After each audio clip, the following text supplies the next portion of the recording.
Assalamualaikum warahmatullahi wabarakatuh. Alhamdulillah alladzi arsala rasulahu bil huda wa dinil haq liyudhhirahu 'alad dini kullih wa kafa billahi syahida. Asyhadu an la ilaha illallah wahdahu la syarikalah wa asyhadu anna Muhammadan abduhu wa rasuluh la nabiyya ba'dah. Allahumma shalli wa sallim wa barik ala Muhammadin wa ala alihi wa ashabihi azmain, amma ba'du. Qala wa ta'ala fil kitabihil karim, a'udzu billahi minasy syaithanir rajim, wa may yattaqillaha yaj'al lahu makhraja wa yarzuqhu min haitsu la yahtasib. Wa qala ta'ala fa amma man utiya kitabahu biyaminihi fasawfa yuhasabu hisaban yasira. Wa qala ta'ala fa amma man a'ta wattaqa wa saddaqa bil husna fasanuyassiruhu lil yusra. Shadaqallahul adzim. Kita mulai dengan membaca basmalah. Bismillahirrahmanirrahim. Bapak Ibu yang dirahmati oleh Allah, adik-adik sekalian yang saya cintai, topik kita pada kali ini huruf M yang kedua, mudah. Di hadis atau di Al-Quran ada dua kalimat yang menggambarkan soal mudah ini. Pertama, menggunakan kata yasir. Yang kedua, menggunakan kata sahel. Ada nama saudara kita, mungkin orang tuanya menghendaki supaya anaknya diberi jalan kemudahan sepanjang hidup, maka diberi nama Yusron, ditambahi depannya Muhammad, ya, Muhammad Yusron. Salah satu saudara saya di kampung sana namanya Yusron. Inna ma'al usri yusron, ya, gitu ya. Menghendaki diberi kemudahan. Tetangga saya, teman di kantor, namanya Pak Sahlan, dan orangnya memang gampangan, Pak. Dijak nopo-nopo gampang. Ada tokoh ulama nasional dulu namanya Pak Sahal Mahfud, diberi kemudahan, harapannya seperti itu. Nah, ada empat hal yang sangat kita harapkan Allah memberi kemudahan kepada kita. 4 hal, dan mudah-mudahan betul-betul terjadi pada kita. Pertama, kemudahan dalam mengurusi urusan-urusan kita, baik urusan dunia maupun urusan akhirat. Dan Allah memberi rumus-rumus sederhana, yang penting prakteknya ini sekalian, ya. Sampai ada doa yang biasanya sering dilafatkan, dibacakan ketika pertemuan-pertemuan di majelis-majelis. Nah, termasuk dalam urusan ibadah haji, ini doanya mirip-mirip doa yang sering dibaca di pertemuan-pertemuan. Allahumma yassir wa la tu'assir ya karim. Allahumma yassir lana umurat dunya wal akhirah. Ya Allah, mudahkan, jangan dipersulit. Ya Allah, mudahkan urusan kami, urusan dunia dan akhirat. Nah, itu ya. Terus dalam konteks haji kemudian ada doa Biasanya kalau kita ziarah orang yang pulang dari haji, bah nyuwun dongane bah, mi nyuwun dongane mi, akhirnya didoakan, Allahumma yassir lana ziyaratal Makkah wal Madinah. Bahkan biasanya di tradisi masyarakat kalau asrokolan, nah itu salah satu bait yang dibaca ya bait doa ini, Allahumma yassir lana ziyaratal Makkah wal Madinah li ibadatil hajj wal umrah lillah gitu ya. Minta dipermudah ya dalam mengarungi perjalanan menuju haji di kota suci Makkah dan Madinah. Saniki sing berangkat Lumajang sekitar 800-an gitu. Tapi banyak manulanya hadirin ya. Karena sebelumnya kan yang manula tidak boleh berangkat, khawatir kena ketularan penyakit yang kemarin hari. Nah sekarang ini kayak begitu dibuka, umur berapa saja yang berangkat haji, banyak sekali yang manula-manula. Saya lihat di media Bu Gubernur berdialog dengan salah satu jamaah umurnya 117. Nah ini Pak sepuh ya, resikonya kalau tidak membawa saudara pendamping, khawatir di sana kerepotan, ada masakannya karena fisiknya yang tidak mendukung. Tapi khusus tahun ini sepertinya pemerintah menugaskan petugas-petugas yang akan mendampingi para manula, jadi ditunjuk petugas khusus yang akan mendampingi para manula, manusia lanjut usia. Guyonanya Bapak Kepala Kantor sini, tugasnya salah satunya ini ono jamaah sing mboten kuat melampak digendong. Kalau itu dilakukan sungguhan, masya Allah luar biasa pahalanya. Baik hadirin sekalian, untuk mempermudah urusan dunia, salah satunya Allah memberi jalan kepada kita. Fa amma man a'ta wattaqa wa saddaqa bil husna fasanuyassiruhu lil yusra.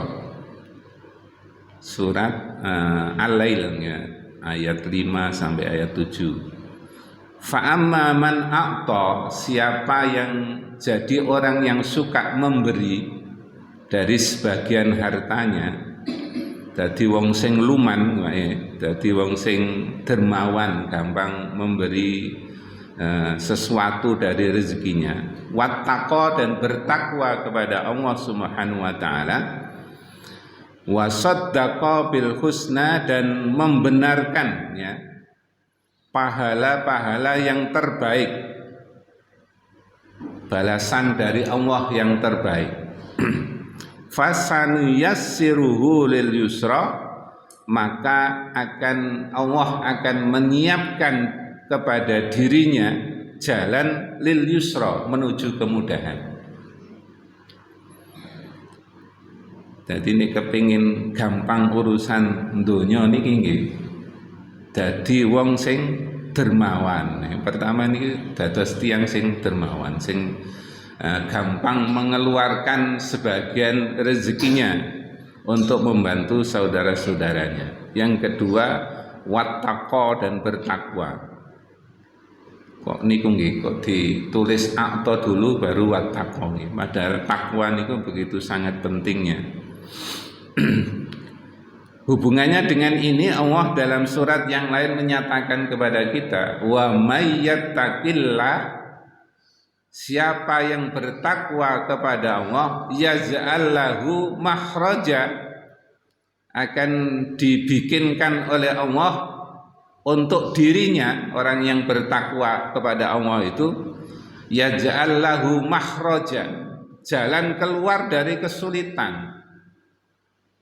Wa yarzuqhu min haitsu la yahtasib, dan akan diberi rezeki yang tidak disangka-sangka. Rezekinya bisa datang dari berbagai macam jalan. Dan ini yakin dengan ayat seperti ini ya sajane urip niku nggih gampang banget. Gampang pun. Pokoknya bertakwa kepada Allah, dermawan, ngoten niku pun urusan dunia niku pun gampang nggih. Nah niku perlu dibuktikan. Dibuktikan oleh masing-masing diri kita sekalian atau dibalik ya, dibalik. Kok ana wong urip kok dalane kok katake angel ngoten nggih, serba susah, serba sulit. Nah, nggih kadang dievaluasi mawon ya napa nek takwae kepada Allah sampun estu-estu napa dereng ngoten nggih. Sudah sungguh-sungguh bertakwa kepada Allah Subhanahu wa taala napa dereng. Kalau betul-betul bertakwa kepada Allah akan diberi kemudahan oleh Allah menuju berbagai jalan keluar. Yaj'al lahu makhraja wa yarzuqhu min haitsu la yahtasib. Lah niki sing sewenengan to mriki, Pak. Kepengine urip niku kan sejahtera ngoten nggih, rezeki kuatah melimpah ngoten nggih. Bahkan mungkin guyonane niku rezekine mboten entek dipangan 7 turunan wah saking kadahe. Mati warisane kathah. Kula ningali YouTube UAS niku sampai guyu-guyu kiambak bengi. Suami istri sugih ngoten nggih. Begitu napa begitu suaminya meninggal niku nggih. Koyok-koyoke nangis ngoten jare UAS niku. Nah, sebenarnya sing dipikir warisane kathah napa kedhik.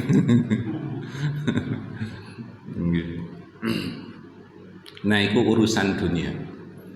Yang kedua yang kita harapkan diberi kemudahan oleh Allah Subhanahu wa taala adalah kemudahan ketika mengakhiri hidup kita. Kalau yang pertama kan kemudahan ketika hidup di atas dunia. Dengan doa tadi kepada Allah, Allahumma yassir lana umurana umurad dunya wal akhirah. Nah, yang kedua ini adalah berdoa supaya mengakhiri hidup dengan mudah. Terutama ketika menghadapi sakaratul maut. Nah, ini gimana sih?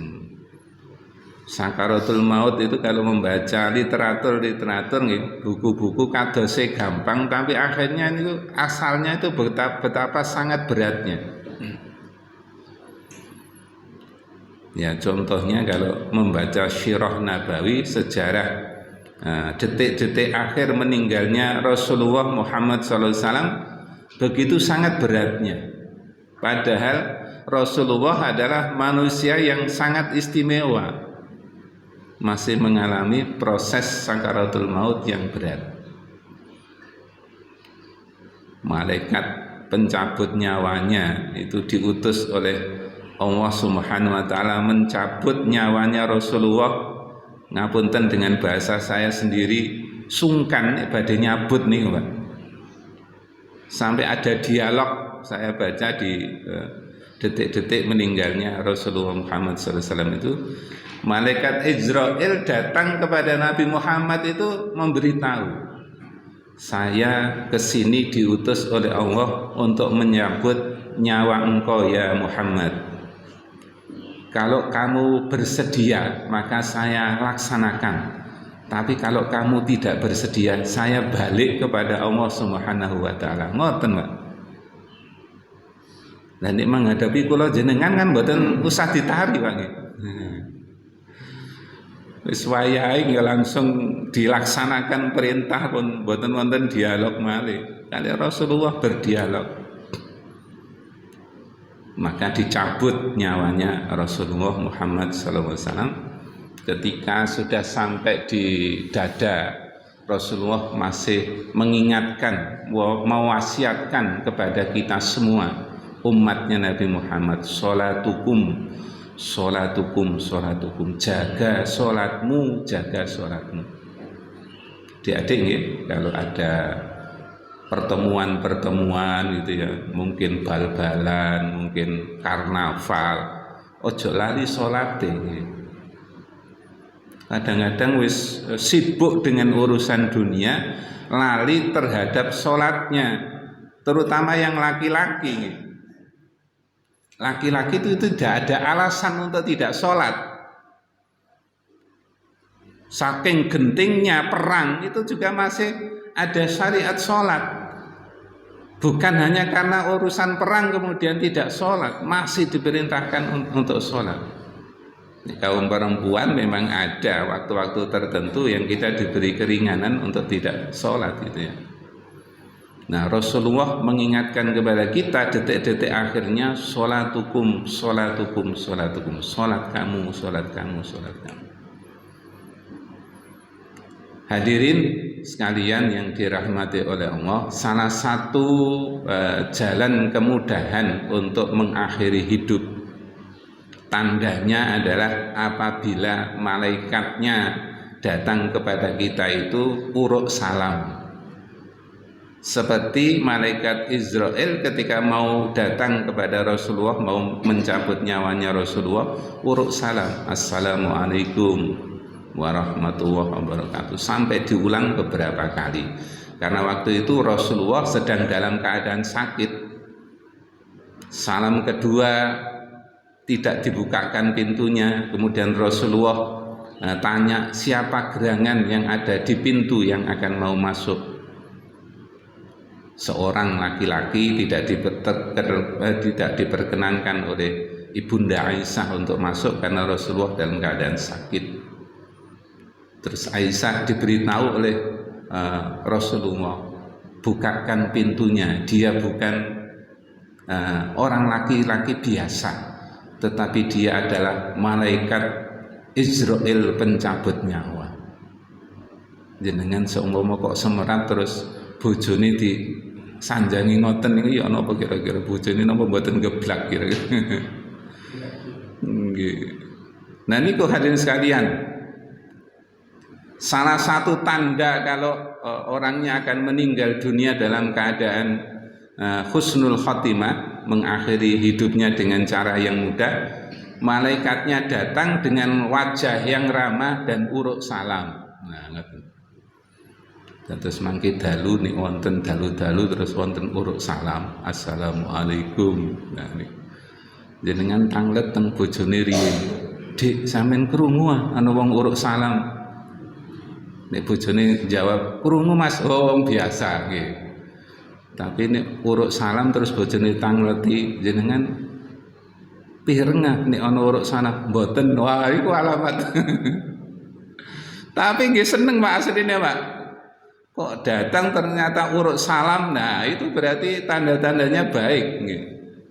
Tapi kalau malaikatnya datang dengan wajah yang garang gitu Pak ya, dengan wajah yang menyeramkan, nah itu alamat sudah nanti datang langsung mencabut nyawanya orang-orang yang akan dicabut nyawanya sambil memukulkan palu di tubuhnya, akhriju anfusakum, keluarkanlah atau keluarlah nyawa kamu sekalian.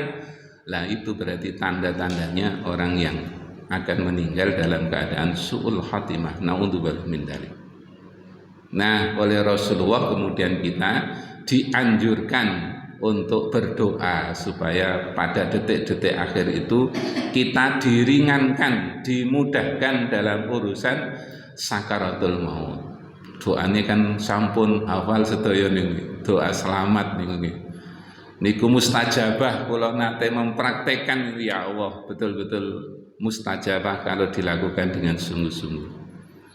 Allahumma inna nas'aluka salamatan fid din wa afiyatan fil jasad wa ziyadatan fil ilmi wa barakatan fil rizqi wa taubatan qabla al maut wa maghfiratan ba'dal maut. Allahumma hawwin alaina fi sakaratil maut wa najatan minan nar wal afwa ba'dal hisab. Nah itu niki kudu adik-adik dihafal di luar kepala niki.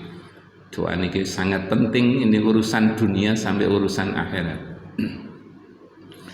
Yang ketiga hadirin Bapak Ibu yang dirahmati oleh Allah, mudah ketika dihisab oleh Allah Subhanahu wa taala. di akhirat kelak. Nah, kalau kita membaca kitab ya, peristiwa yaumul hisab itu maha dahsyat, sangat luar biasa beratnya ya, ibaratnya adus keringet sampai banjir keringet, saking beratnya menghadapi yaumul hisab. Nah, oleh Allah Subhanahu wa taala kita diberi penjelasan bagaimana supaya kita bisa dihisab oleh Allah dengan hisab yang ringan.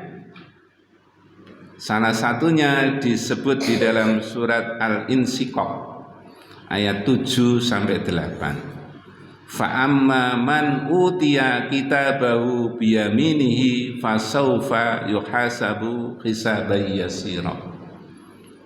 Siapa yang diberi kitabnya, diserahkan kitabnya biyaminihi dengan bagian tangan kanannya, dia menerima catatan kitabnya dengan tangan kanannya, fasaufa yuhasabu hisaban yasir, maka dia akan dihisab oleh Allah dengan hisab yang ringan.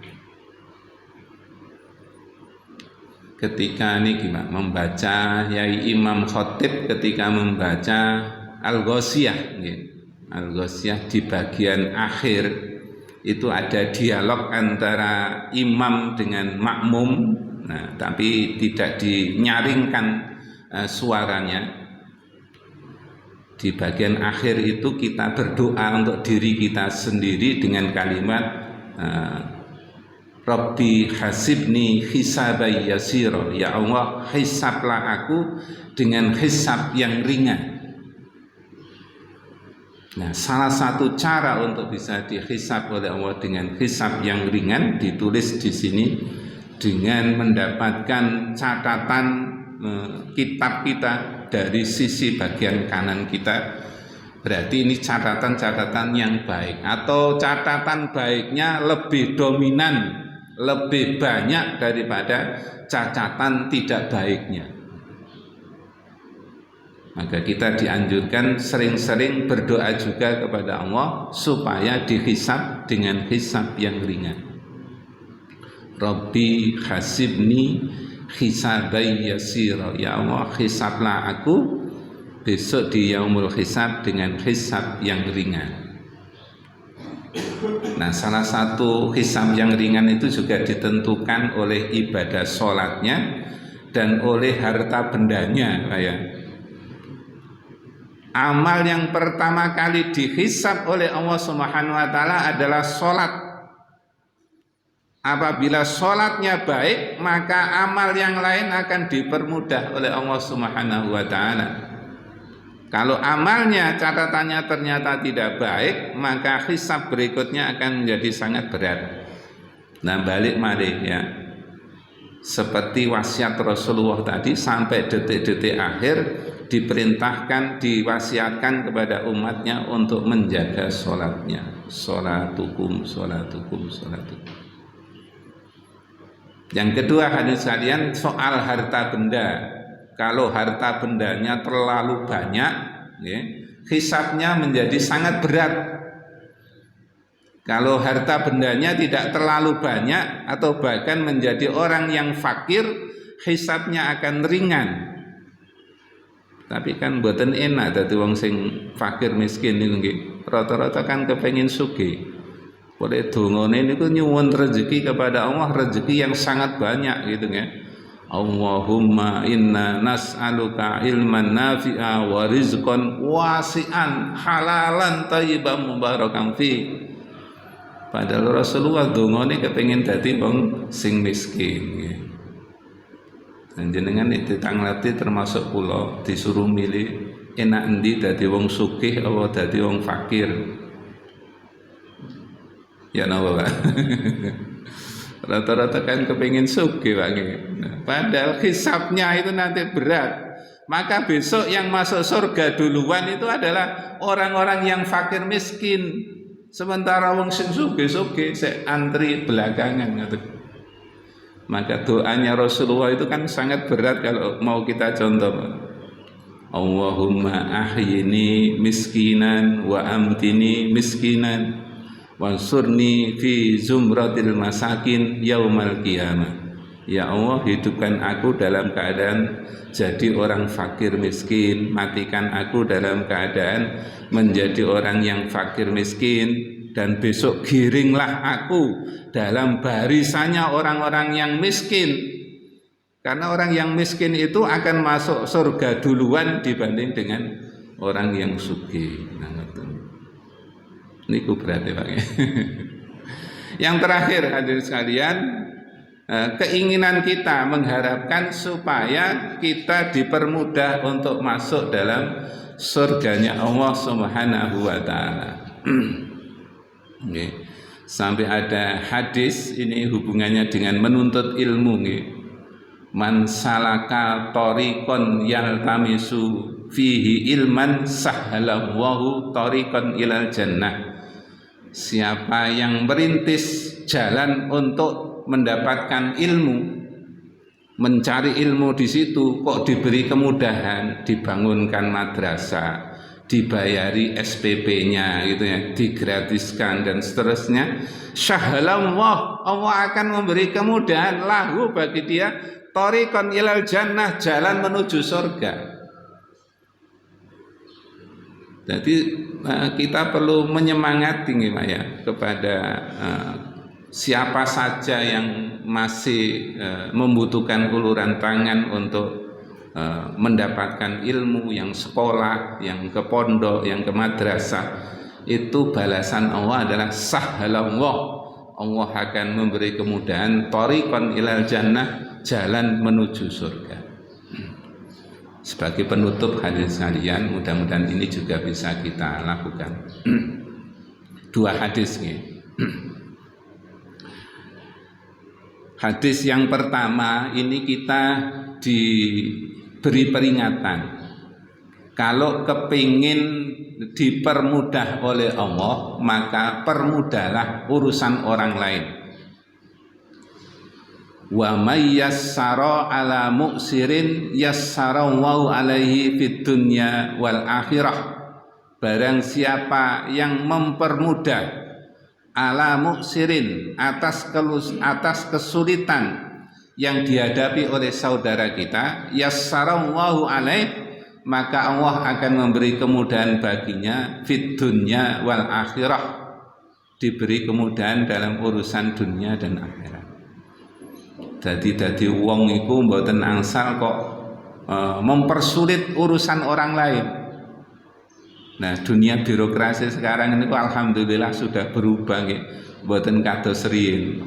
Kalau dulu kan semboyannya kalau masih bisa dipersulit, kenapa dipermudah kan ngoten nggih. Nek saniki semboyannya pelayanan prima nggih, dipermudah urusannya gitu nggih. Nah, yang kedua, peringatan yang sangat berat kepada kita. Qala Rasulullah sallallahu alaihi wasallam, man darra musliman darrahullah. Siapa yang suka memberi madarat kepada orang muslim, maka Allah akan memberi madarat kepada yang bersangkutan. Wa man syaqqa musliman, barang siapa yang suka merepot-repotkan, menyusah-nyusahkan urusan orang muslim, syaqqallahu alaih, maka Allah juga akan mempersulit kepada yang bersangkutan. Hadis riwayat Abu Daud wa Tirmidzi. Nah, supaya semuanya bermanfaat bagi kita, monggo dalam urusan kehidupan kita sehari-hari kita suka memberi jalan kemudahan kepada orang lain, maka insya Allah Allah akan memberi kemudahan kepada kita urusan kita fid dunya wal akhirah. Amin ya rabbal alamin. Mudah-mudahan apa yang kita dambakan akan mendapatkan ridhonya Allah, dan kita semua diberi kemudahan dalam 4 urusan. Mudah urusan dunia, mudah mengakhiri kehidupan dunia, mudah hisab kita di yaumul hisab, dan mudah dimasukkan dalam surganya Allah Subhanahu wa taala. Kita tutup dengan bacaan kafaratul majlis. Subhanakallahumma rabbana wa bihamdika asyhadu an la ilaha illa anta astaghfiruka wa atubu ilaik. Walhamdulillahi rabbil alamin. Assalamualaikum warahmatullahi wabarakatuh.